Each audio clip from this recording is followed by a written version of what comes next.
Okay, so I made some other videos. I made some videos about Jordan Peterson, all right?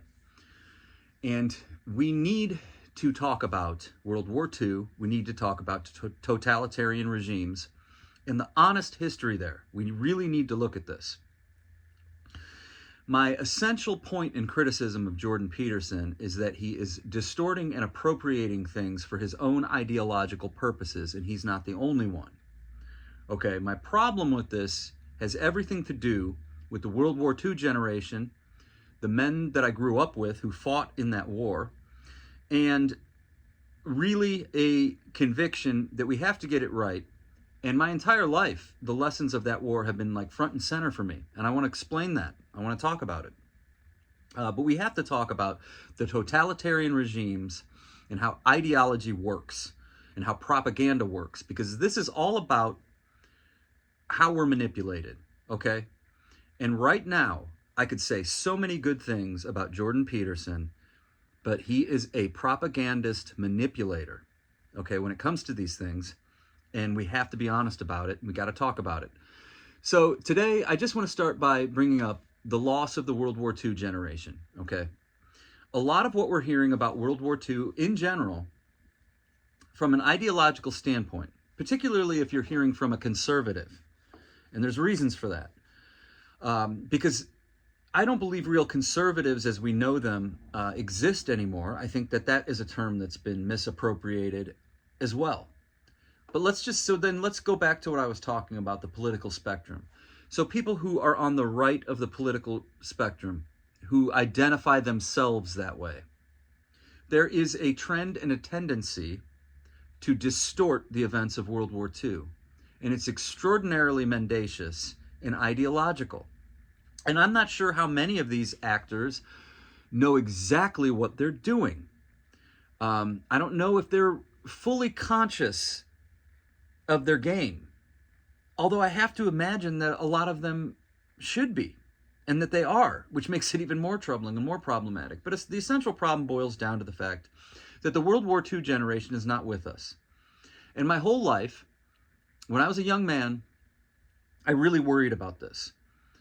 I had this inkling. I knew that once we lost this generation, that people were going to start getting things wrong. That something wonderful and magnificent was going to disappear with them. And I would just sum that up as truth. A lot of truth died with this generation. Now there's some left, but not many. Okay, not many at all. And I just want to drive that point home. That a lot of the things that you'll hear these people in academia, the right-leaning types, they are actively distorting the history there. And they have been unable to do that because the World War II generation was still with us. They were still in government. They were still in academia. The men who fought that war, they wouldn't have allowed this misinformation and this distortion of the actual events and the reality there to have taken place at all, and they didn't. So there was really no room for, say, a 50-year-old Jordan Peterson to make these kind of distortions. But in my personal life, I started noticing people on the right doing this pretty early on. So in the early 2000s, I had a friend, and he would talk about things in ways that were so ahistorical. And he would always just, well, I'm a history major. I'm like, okay, you're a history major.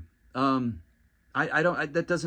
still getting a lot of this wrong, and it's mind-blowing to me. So it was this unwillingness to accept what was already known about these things. And I want to talk about that for just a second. So what I think Jordan Peterson is actually just doing is he is creating an avatar. This is what I said in my other videos. So I'm redoing this because I want to articulate it better. Because I'm not always in the same articulate mood. You know, I've got really small kids and my brain is all over the place anyway. So I can be really tired, and I got to get to this stuff early in the day, sort of, you know. So right now I'm feeling better about talking about it. So I have to keep talking about it. So I'm reworking a lot of the stuff that's in those other videos. I'm just going to do it a little bit differently. Okay. But anyway, what I think Jordan Peterson is doing is he is so angry with the left, and he should be. I think we all should be pretty upset with any extremes of left and right. They're dangerous. You go left, you go right, you go in circles if you're trying to avoid one direction. We go to the extremes, you get peas in a pod, just subtle differences. And I think that's why Jordan Peterson can work in such a confused manner with the Nazis, moving it around this spectrum, making wild claims like, well, I'm not sure that anybody's ever really done the calculations and the research or whether the Nazis were left or right wing. It's that kind of statement that drives me up the wall, down the wall, through the wall, all the way around, and makes my head and my brain hurt, because the man is even brilliant in some ways. He is so highly intelligent that his extraordinary blindness and the insanity of that statement alone. So let me get to that, and I'll really drill down on what I think his game is. So he makes a statement like that. Okay, just wild and out of place. To be clear, right after World War II, unlike any major event like that in our history, academics and historians and people that wanted to know what happened in that war, including the men who fought in it, they were able, if they were willing, to figure out more about what the Nazis were doing than any other regime, any other movement, any other thing like that that happened in history. It is well known the Nazis were archivists. They kept a detailed history of everything. That's because they were trying to rework an entire history. They were so far right. Again, the defining feature of the right is a conservatism that harkens back to tradition and the past. The Nazis were so far right in this regard, so anti-progressive, that they wanted to invent an entire history of one race, theirs, the Aryan race. They wanted to, and so they deployed everything they could. The universities, the archaeologists, the anthropologists, the psychiatrists, or the psychology, the psychologists, the sociologists, every single branch of philosophy and history was co-opted, was appropriated, was deployed in this quest to reinvent history. That's so important here, okay? But in the Nazis, their need to do that, they left a massive paper trail all over the place, in university archives, in weird government bureaucracies that they invented for their own purposes. Man, it's all over the place. So right after that war, there was so much information available. So right there for Jordan Peterson to say oh, I don't think anybody's done the calculations, he is doing that in the face of more evidence than we've ever had. And immediate evidence. Now, over time, that evidence has only grown, and it doesn't lend any credence to anything he's saying unless he does exactly what the Nazis are doing and starts to try to go backtrack and reinvent a history, which is exactly what he's doing. So when he makes these videos, the German problem, or he's sitting down talking to people about what Hitler this, Hitler that, his end game is to make Hitler out to be a leftist. His main game is to force a revision of that history that does not acknowledge the problem with right-wing extremism. Okay? That's his game.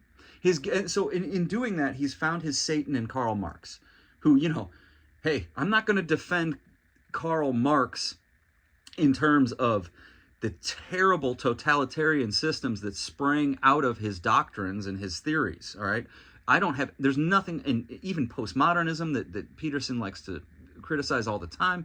All of those things, I am on board. I'm with it. Let's criticize it, right? But the reasons why we criticize that, a far leftist thing, far leftist, is the same reason why we'd want to be honest about the far right. Okay, but what he wants to do is just cut that off. There is no far right. There is no far right. It's all leftist. It's all Marx. Everything gets attached to that avatar. Because once you have your Satan and you can take all of history and just pile it on to Karl Marx and atheism, you have your answer to everything. Okay, you don't have to deal with the facts or the mountain of evidence that I just started to describe. But most importantly, I knew men who landed on Omaha Beach. My grandfather spent time in Germany ferreting out the Nazis. I have relatives of German ethnic origin. Relatives, go look this stuff up. Look up the Ritchie Boys. The Ritchie Boys, German Americans trained specifically to go deal with the Nazis, who could speak fluent German, who knew the culture. That's my Uncle Fritz, okay? All my great uncles, my Uncle Joe, the Ritchie Boys, Fritz specifically. But my family was involved in this, and I'm going to get to that in a little bit. I mean, so much so that the history of the America First Germans, that's like in my family history, okay, as well as Germans who fought the Nazis, okay. But I knew men, including my grandfather and one of his colleagues, Walt Reiner. Okay, these guys did a whole lot of stuff in their circles, especially Walt. Okay, now Walt, Walt especially was a warrior. Walt fought in so many areas during World War II. It's almost inconceivable. But he landed on Omaha Beach first wave, so he saw the highest casualties you can imagine in a war. Then Walt went to, I mean, he was all over the place. He was in Sicily. I think that was before D-Day, obviously. North Africa, Salerno. He may have been in China too, but I mean, he was all over the place. Essentially, he would volunteer for any landing that he heard of. I want to do it. And he was one of these guys, I want to underscore his personality because of all of this snowflake liberal talk that I grew up with and hearing all the time. It doesn't make sense to me. So these guys my grandfather and Walt were very progressive guys for their time. They would be considered pretty conservative now, which is going back to where I think we have a lot of problems and things moving around. But Walt, I asked him one time, I said, wasn't it horrible, like D-Day and the landing and all this warfare? And here's to give you Walt's personality.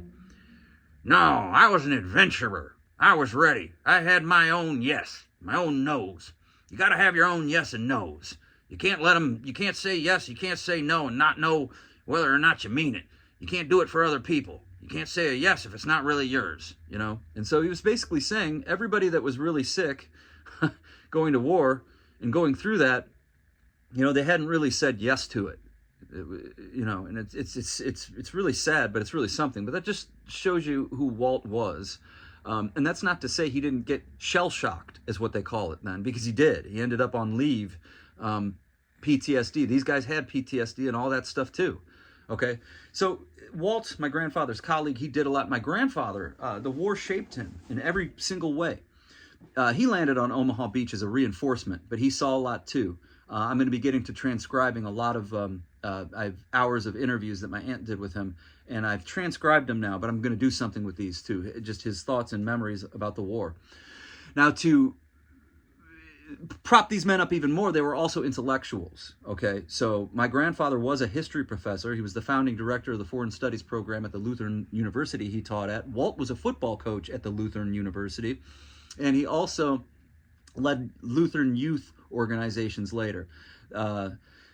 Some of that stuff is really awesome, and I'd love to get into it, but I can't right now. The idea here is that these men were tough, they were smart, they lived through the Great Depression, they lived through World War II. They also saw things like influenza, and my grandfather, my great uncle, his brother died from maybe it was scarlet fever or influenza of some sort, something like that. But they saw things like that too, you know, Dust Bowl type stuff. And so this generation did some really, really heavy lifting. So in my other video, I'm really kind of fiery about it, and I lean into Jordan Peterson in terms of his resentment and what I see there, and really kind of pick him apart. I don't know, but I just, what I'm saying is I've noticed a trend with these guys, and it does seem like they were really mad at the world in their own way. Whatever it is, this little bit slightly younger baby boomer generation, older generation X, but the baby boomer generation, you know, these are the parents that I'm talking about, the World War II generation. There seems to be some sort of resentment there in a certain subsection of men from that baby boomer generation.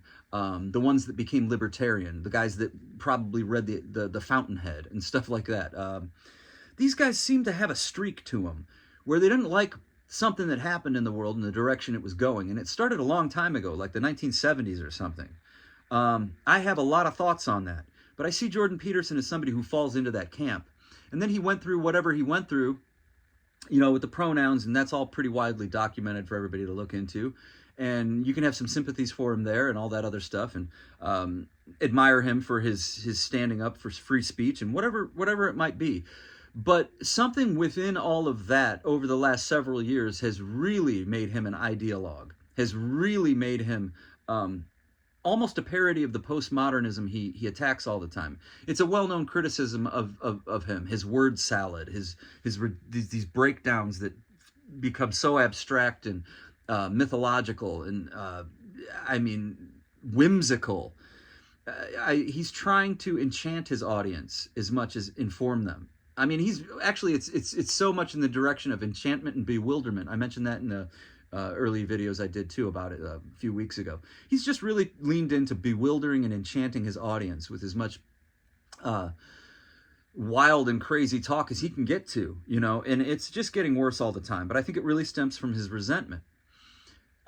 It's just really horrible to try to reinvent history as a result of that. No matter what your problems are with the left, and you can have them, and I have many, and a lot of us do right now, to absolutely ignore history and then distort it out of resentment, to me is just, it's so almost unforgivable. And with Jordan Peterson, I mentioned things, there's so many things about him that are really good and insightful and amazing. And his work as a psychologist, I wish there were more people that were willing to criticize or just be real about psychiatry. Like when he says, you know, psychiatrists are just engineers. They're trying to fix you, you know, like, or mental illness is a problem with complexity. Or when he's talking about, I mean, it's all over the place. A lot of stuff to dig in there and appreciate about him, which to me makes it all the more frustrating. It's like, dude, come back down to earth. You have warped yourself with ideology. And you can even go back, not even that far back, to hear him talking about left and right and ideology. And he knows. But something in there is broken. Something's missing. You know, if you go to my videos about propaganda and the one that I just made, there's that ineffectualness that all human beings feel in the modern world as we're uprooted and taken away from the basic institutions and gathering groups and places of belonging that we've had all throughout our history, our churches, our villages, our communities, our families. You know, all of those things. Jordan Peterson knows about the disintegration of all those things. Well, I don't think he's looked in the mirror enough to see how it's affected him. And I just think it's just this projection and pointing and projection and pointing. And it's relentless and it's manic. So enough about Jordan Peterson there. I really want to get into the history and some of the things that he's distorting again, because it's so important. So one thing you see, and it doesn't take Jordan Peterson to do this, but you see, I've seen this my whole life. On the right, and again, it's the anti-intellectual, mostly pretending to be intellectual right.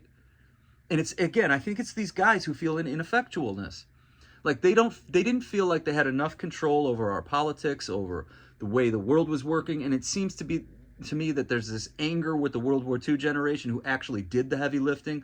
So these guys, these baby boomers, this small subsection, they really, really went after power, money, and influence because they just felt like alienated and isolated, and all the things that they make fun of other people for being honest about. You know, they've gone after them. But it's really all coming from their own insecurities and things. But one thing you notice these guys doing right away is to deal with the Nazis. Well, I mean, clearly they're Marxists and socialists. It's right there in the name, National Socialists. And I just, like, we could really get into that. But again, that is part of all of the literature that's already out there and has been already out there. And you can really understand it in terms of today. If you just look at what Donald Trump has done with all of the conservatives in this country, okay, there's still been some holdouts and things. But essentially, Donald Trump has taken the Republican Party, he's reworked it, he's made it into his own image, and even the basic tenets of free market capitalism are now out the window, just with him alone, and the tariffs, okay? He has completely altered what conservatism is and means in this country, all right? All you have to do is really look at that and then look at Hitler and see how Hitler did the same things in Germany, all right? So there was a lot of appropriation of religion and a lot of appropriation of economic language and economic theory, all right? But it was not Marxist communism. In fact, the Marxists and the communists were fighting the Nazis in the streets. They were at two different opposite sides of the political spectrum. And here's what the word socialism means in National Socialism. It appeals to a national identity where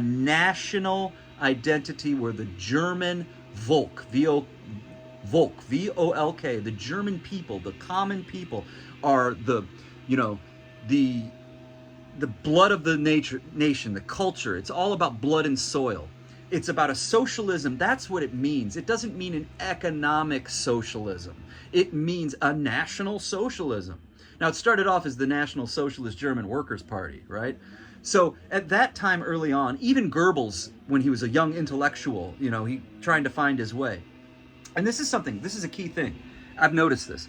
A lot of people that are very far right-wing, they are disaffected socialists. Like at one time when they were 14, 15, 16, 17, 20, they flirted with socialism and then backed off of it immediately. You'll see that backstory in a lot of far right-wingers. Well, I was a socialist once too. Yeah, not really. I mean, it's just kind of a youthful flirting, trying to find yourself. And you find that with Goebbels. I mean, Goebbels was all over the place. He definitely was a Marxist socialist for a brief period, all right? But that doesn't mean he was going forward. That doesn't mean that his transformation into a right-wing Nazi didn't completely obliterate all of that. And it did, okay? So this handling of the word socialism is just a very vapid, obtuse, and highly mendacious if anybody actually knows the truth there. But it's really just a simple, willful ignorance in the sense that, dude, go look this up. Stop it. Go look this up. And again, my grandfather and his peers, they spent their entire lives trying to make sense of this horrible war that they participated in. They didn't have problems with these definitions and categories the way Jordan Peterson does because they weren't ideologically motivated by their own resentment. No, they saw the horror and they experienced the hell of it firsthand. So they went about it trying to explain it in the most honest ways possible. Now that they're not here, Jordan Peterson's going to distort it all again. So I saw this starting to take shape in conversations with some older guys, usually of that libertarian streak, going back as early as the early 2000s in the late 1990s. This, wow, look, socialism's in their name. They were socialists. No, they weren't. The thing is, the Germans, whole history of Germany, they were torn between ideologies and things left. They were in the middle of Europe. I mean, quite literally. So the German culture was always, and this is where the idea of dialectic comes from. The Germans were always in the tensions between left and right, between mercantile trade and blood and soil, rooted economy. They were torn between all extremes and caught in the middle of it. I mean, from the Roman Empire on. Such is Germany and German history. And you really have to understand that back and forth. And I think Jordan Peterson understands a lot of it. But that just keeps underscoring and highlighting his mendacity and his real game there. And that's just to distort and obfuscate. And he wouldn't do it if the World War II generation were alive. He'd be put in his place. So National Socialism has nothing to do with Marxist social. They were fighting and killing each other in the streets. Two opposite ends of the spectrum. I forget all the different German political parties. And it got whittled down until the Nazis became the most powerful, most popular party in Germany, right? So you had a political spectrum, left and right. It's not the same as it is in the United States. These spectrums are not identical in different cultures, okay? But the left, meaning we need to change and change now, and we need to alter the whole look of our economy and all that stuff in the name of progress. That's the general idea of the left. Revolution, progress, change it, do it differently. On the right, it's we were doing this better in the past, appeal to tradition, appeal to conservatism. That is ubiquitous in all of these systems, but the details change from different society to different society. Left, progressivism, right, conservatism. And again, like my previous videos, we need both in a functioning political system and in a functioning society. You need conservatives and progressives. It's more like left and right hands in your body. They're a team. You need them to coordinate. One or the other can be dominant, but you need them both. You need them both working together in order to fully be healthy and to fully function. All right. So it's highly confusing why Jordan Peterson, even though he knows that, why he wouldn't be trying to really make that his point. The healthfulness of the political spectrum. Again, it comes back to his anger and his resentment. He's become the dragon he's trying to slay. He's become the dragon he's trying to slay. He's become the dragon he's trying to slay. Okay? So, I prefer sitting straight up, but I keep leaning in for this, so it hurts my back. So that's the one thing, the socialism. Let me finish up with the political party spectrum. So the simple historical fact that dispels all notions of the Nazis being a leftist Marxist party is the fact that they were fighting the Marxists the whole time. And the fact that the Nazis conceived of Marxism and socialism in terms of Marxist socialism and communism, the Nazis conceived of that as a Jewish plot to take over the world. That's the reality there. It's insane that Jordan Peterson would even try to push that under the rug at all, okay? Because one of the driving forces for Nazism was global communism, all right? Again, National Socialism, blood and soil, Lebensraum, living space. All of these things are German national identities. They have nothing to do with economic socialism. So the first fact is the Nazis came to power by forming a coalition of the conservative political parties. You know, so the Catholic Center Party in Germany has always been in the center and to the right. The Conservative Party of the center, all right, and they go back to this time period. Those forces joined with the Nazis. Hindenburg was a conservative German president who appointed Hitler chancellor because he and others, Pepin, all these other people towards the right, these people decided that they could control Hitler and keep him reined in, but that his agenda and his charisma and his abilities, that's what they needed at that moment in time to bring Germany together and to bring Germany back to prominence, especially in a conservative, traditional way. All right? So he co-opted the conservative side of things. Now, early on, again, the socialist talk was essentially all the Marxists and the socialists we don't kill or send to concentration camps eventually. We're going to absorb them and bring them into our fold. All right? It's in the same way Obama voters started voting for Donald Trump, right? I mean, this stuff is, I mean, really what Jordan Peterson is saying is so far-fetched, and what I'm saying is just basically obvious. All right, so now let's get into the death tolls. Another like giveaway that a lot of these guys, so you have the distorting the socialism and Nazi and what that actually means in the history there. All right, you have that. The other important thing about that too is the German economy was never made public. Okay, so the state never took over the means of production and distribution in the way that a Marxist system would. All right, so a lot of the same families that own the German companies today owned them before World War II, throughout World War II, and still own them.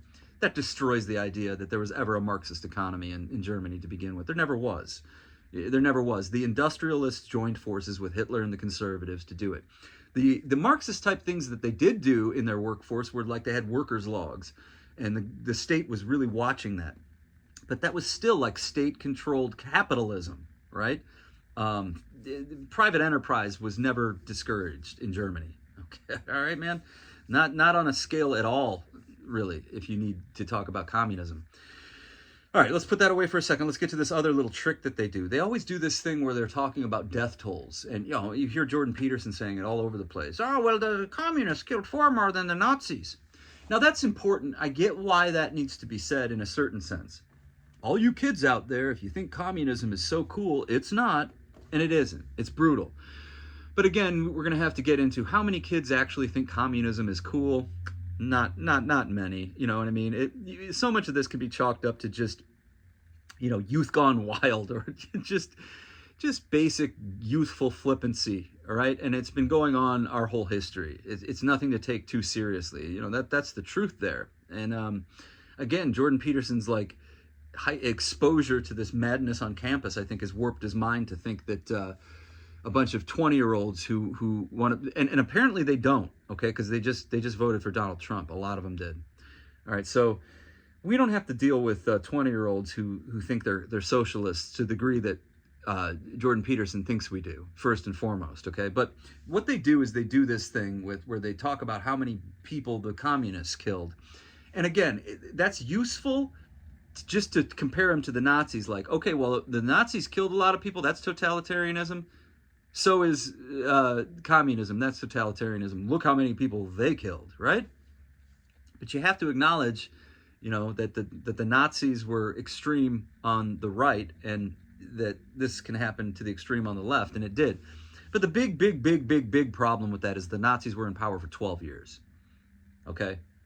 They were in power for 12 years and they were one population. Communism lasted a lot longer by comparison. It spread across way more different regimes and way more different approaches and way more different populations. Way different populations, different approaches, more people, more time. So it really is a vapid, stupid point to make, and to make over and over again as if it's profound. It's just a rhetorical trick. And again, it's born out of ideology. It's to obfuscate the truth. It's to distort the real history there. Okay, so like, I never heard my grandfather or these men who fought in the war, who understood the history, who taught history in college and at the university levels, I never heard these men, they never had a need to say, oh, the Soviet Union, maybe they weren't as leftist as we think they were. They didn't. My grandfather actually wrote letters about communism with Albert Einstein. Okay, they talked about communism, why it was such a big thing, what appeals about socialism to people, and what's awful about it. You know what I mean? So these guys were on top of it, and they were working in the academies and the universities when postmodernism came about, and they pushed back against it then. And the best critiques of postmodernism are still Noam Chomsky's. They're the oldest.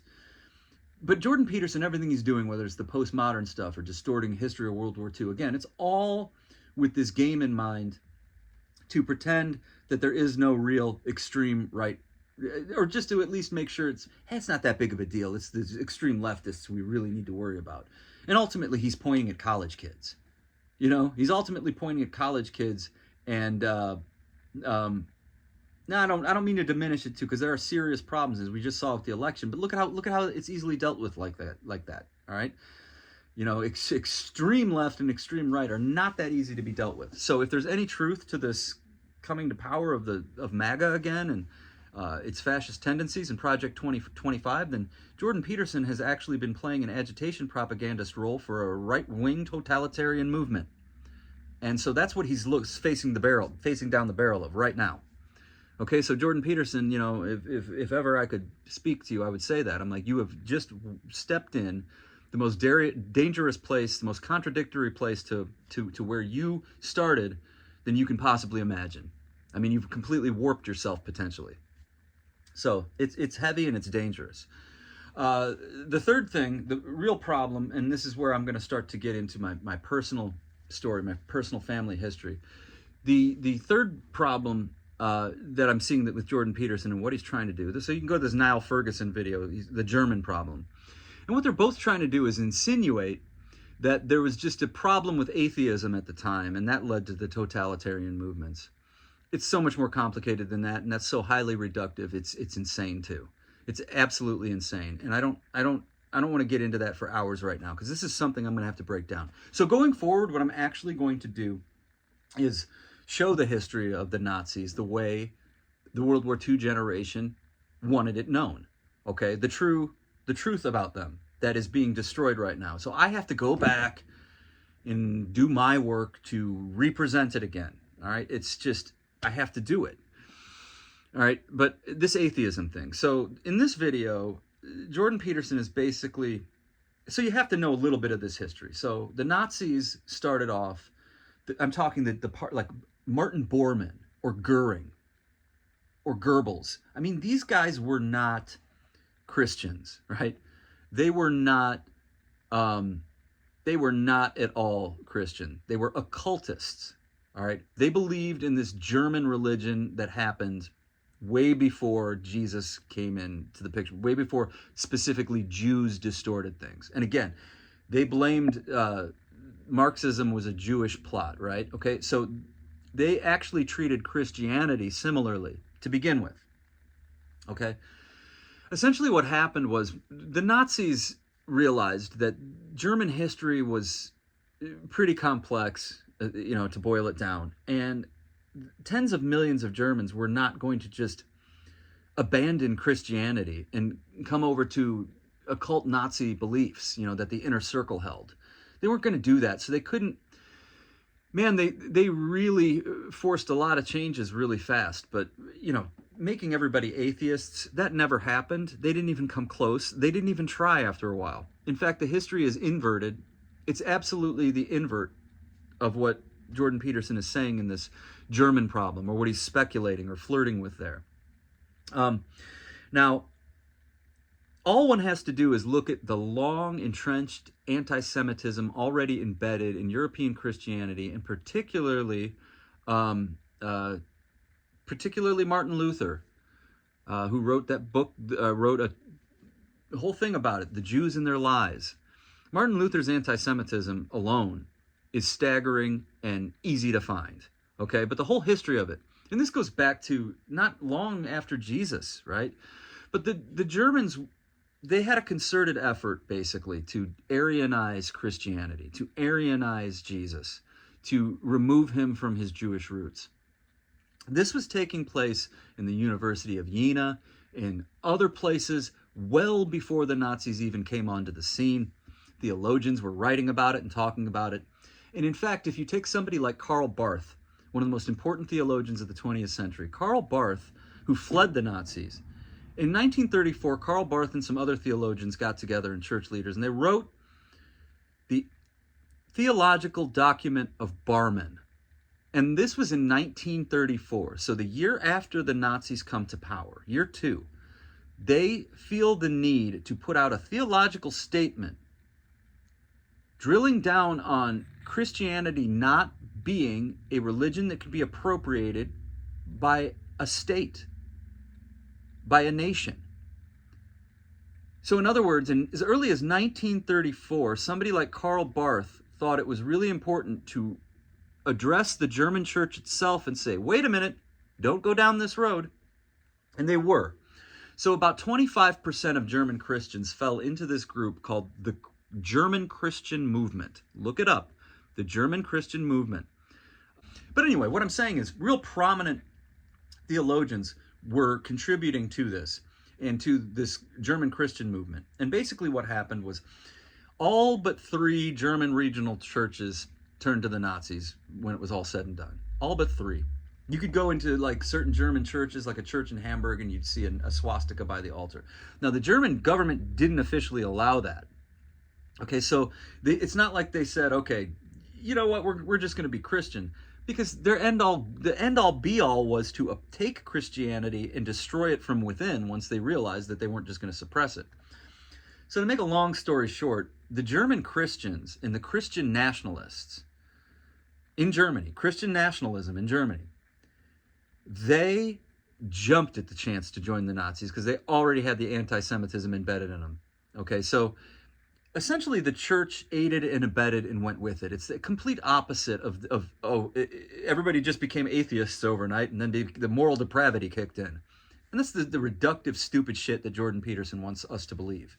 And it's so backwards. Now, personal family. My great-grandfather, Walter Whitehouse, was a Lutheran minister in Missouri, and he went back to Nazi Germany in 1939. He was German, and he went back in 1939 to be a part of it. So my own great-grandfather was a Lutheran pastor, Nazi, who participated in the Aryanization of Jesus and was there himself. So it's family history to me, too. I'm going to get into more detail about this. For now, I can just say, Jordan Peterson, you're absolutely off your rocker, and you're doing it for the wrong reasons, and it's eventually going to destroy you. You know, you become the dragon you're trying to slay, and now somebody's going to have to slay you, and it will happen. It will happen. There's just no, hey man, it's history. It will happen. Your story's been told already. It looks familiar to me. All right, we're gonna start fleecing some of these sheep, people. We're gonna find wolves. All right, Jordan Peterson, you're fleecing yourself, and I see a wolf. I see a wolf. Okay. So back to my grandfather, and I was just talking about this with my sister. My sister and I, we were way too young to go to Dachau, but we did. My mom took us to Dachau. My grandfather wasn't really happy about that. You know, why are you taking these young kids there?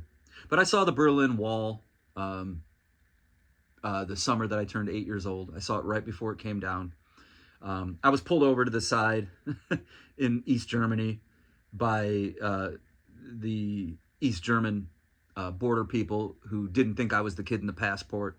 I saw the barbed wires. I went through it. I'm one of few Americans of my generation who actually have seen this.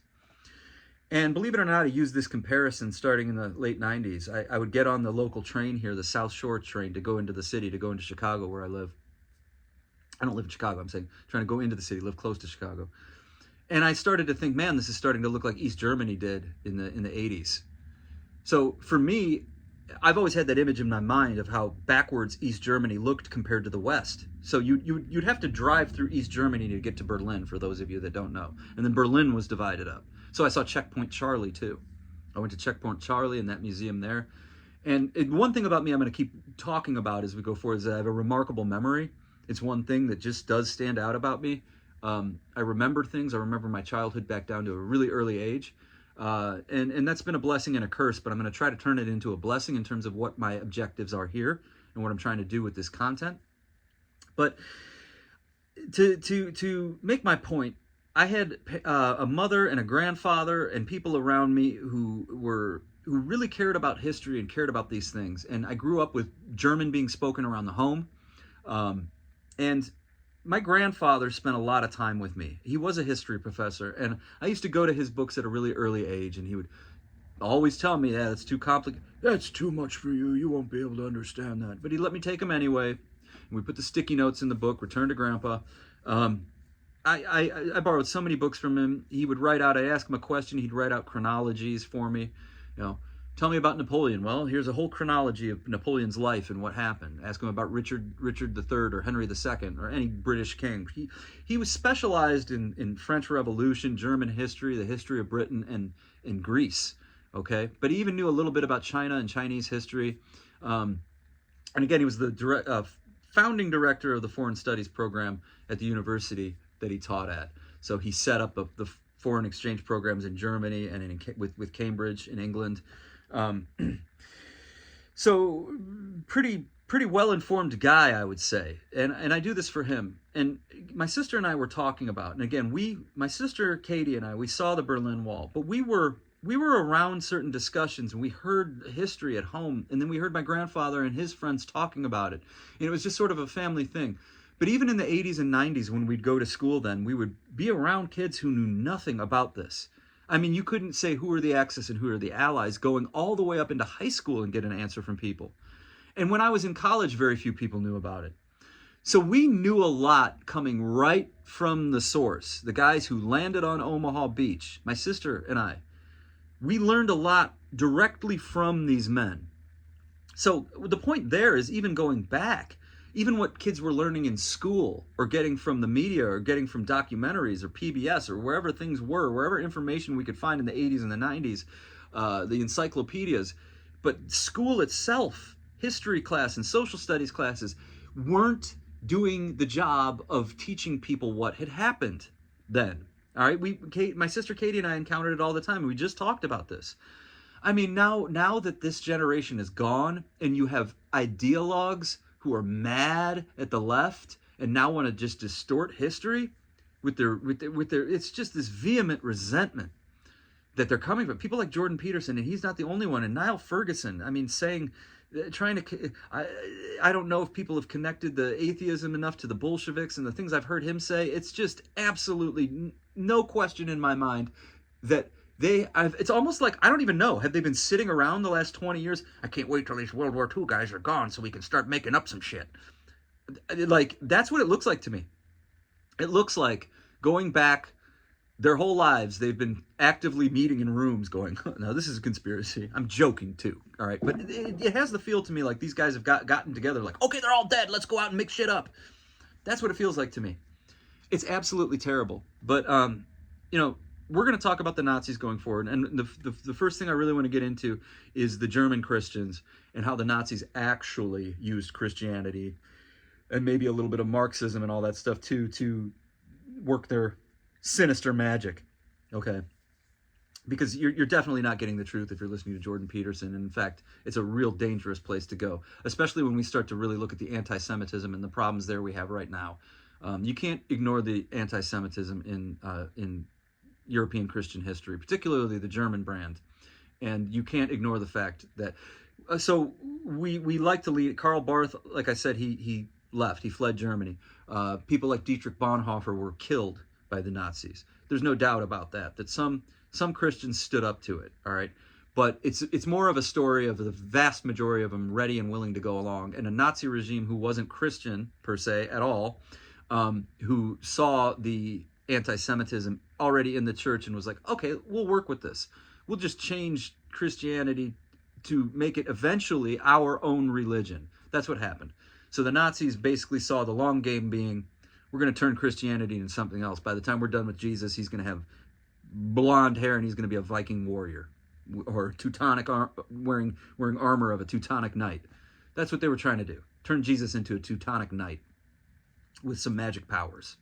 Okay, so this is the Great Rehumanization. World War II is really important. Totalitarianism is awful. We don't ever want to go there. We want to do everything we can. And the only way to do that is to be honest about totalitarianism and the seeds of totalitarianism that are in every ideology. And the only way to do that is to know an ideologue when we see it. We have to push back against ideologues, even if they come in the form of Jordan Peterson, who is highly intelligent, but has turned himself around, warped into something that I just don't want to see. I mean, even him talking about Dostoevsky, it's like, dude, I love that stuff, but you're like a cellist trying to play his cello in the middle of a mosh pit. Like everything he talks about, even the good stuff, he is taking into a political arena that just makes it so much harder to appreciate and understand. So I wish, Jordan, if I could ever talk to you too, I'd say stop talking about Dostoevsky in these fangled ideological boxes that you want to bring him into. Stop. Again, you're like a cellist. You're like if Yo-Yo Ma was trying to go play his cello in a mosh pit. Doesn't work, dude. It's so much more glorious and so much deeper and so much more. There's so much more to appreciate about Dostoevsky just standing alone without your bullshit ideological boxes. So, okay, we're gonna keep moving here. All right, feeling it. So be wise as serpents, be harmless as doves, love thy neighbor, and I send you out as a sheep amongst wolves. All right, don't get fleeced, and don't especially spiritual wolves out there, because Jordan Peterson is really turning into a spiritual wolf. So are a lot of people. Stay away from that. Just beware. Be wise as serpents, harmless as doves. God be with you. Peace.